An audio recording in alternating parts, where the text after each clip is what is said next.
नमस्कार sir. Sir मेरे मन में काफी दिनों से एक सवाल उठ रहा है कि प्रेम है क्या।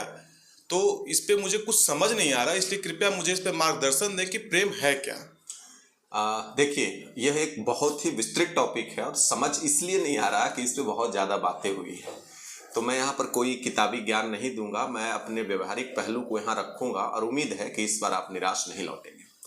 सबसे पहले गलती जो प्रेम को समझने में हम लोग करते हैं, प्रेम को हम कोई स्थिति मान लेते हैं कि मतलब ये एक स्थिति है, प्रेम इसमें चले जाएंगे तो हम प्रेम में हो जाएंगे, जो कि सरासर गलत है। प्रेम कोई टारगेट नहीं है, कोई लक्ष्य नहीं है। प्रेम एक यात्रा है, मतलब हर जगह थोड़ा थोड़ा प्रेम आपको मिलते रहेगा, लेकिन एक्सट्रीम लेवल पर पहुंचने के लिए आपको बहुत मेहनत करना पड़ेगा। इसे इस तरह से समझते हैं, मान लिया जाए ये ग्लास है, ये इसमें अगर आप पानी भर दें और इसका एक चीनी डालकर एक शरबत बनाने की कोशिश करें।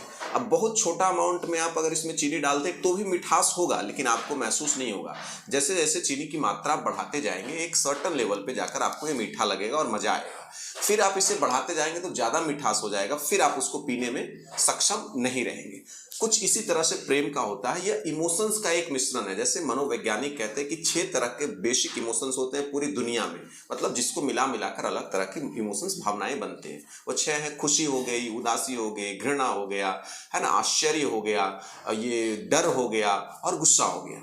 तो ये इमोशंस ही हैं जिनको मिलाकर सारे इमोशंस बनते हैं। प्रेम कुछ इन्हीं इमोशंस का बैलेंस रूप है। फॉर एग्जाम्पल, अब एक माँ सिर्फ अपने बच्चे से प्रेम करती है तो वो मोह का रूप धर लेती है, वो प्रेम नहीं होती, वो मोह हो जाती है।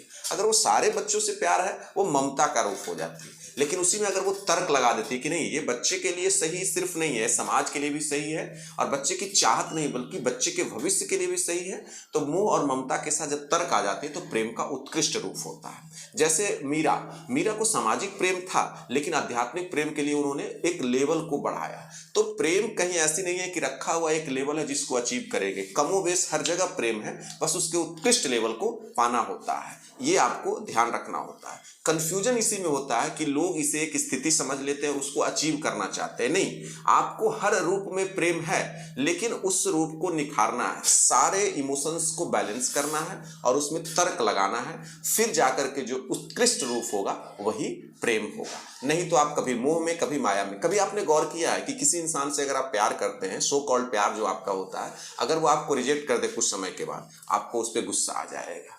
देखा आपने, वो तुरंत गुस्से में कन्वर्ट हो गया, क्योंकि एक्चुअली वो प्रेम की थोड़ी सी झलक थी, पूरी प्रेम थी ही नहीं। अगर होती तो गुस्सा का रूप नहीं रखती। अगर किसी आपके साथ कोई रिश्ते में है, हमेशा आपको एक डर है कि वो खो देगा, तो डर यहाँ पर है। प्रेम का एक छोटा सा आंशिक इमोशनल पार्ट है, वो डर हो गया, है ना। कभी कभी आपको आश्चर्य होगा कि उसने ऐसे कैसे कर दिया। अब जब वो गुस्सा होगा तो धीरे धीरे वो घृणा का भी रूप ले लेता है, वो प्रेम की ही आग में छुपा हुआ है। लेकिन जैसे बोलते हैं ना, 22 कैरेट, 18 कैरेट, 24 कैरेट का सोना होता है शुद्धता। प्रेम पूरी की पूरी इमोशंस का 24 कैरेट है, मतलब शुद्धता। सबसे इमोशंस का जो शुद्ध और प्यूरिफाइड रूप है वही प्रेम है, उसको अचीव करना है। प्रेम हर जगह है, छोटे छोटे रूपों में। 18 कैरेट में भी सोना है, 22 में भी है, 24 में है, लेकिन उच्चतम अवस्था किस में है वो आपको प्राप्त करना। नहीं तो कभी आप डर के साए में रहेंगे, कभी घृणा हो जाएगा, कभी खुशी होगी, कभी गम होगा, कभी आश्चर्य होगा, कभी लड़ाई होगी, कभी गुस्सा हो जाएगा। लेकिन सारे भावनाओं को नियंत्रित करके, सारे को बैलेंस करके उत्कृष्ट रूप खोज लोगे, वही स्थिति शुद्धतम प्रेम होगा। फिर ना आपको कोई कंफ्यूजन होगा और ना कोई सवाल होगा। चलिए, धन्यवाद।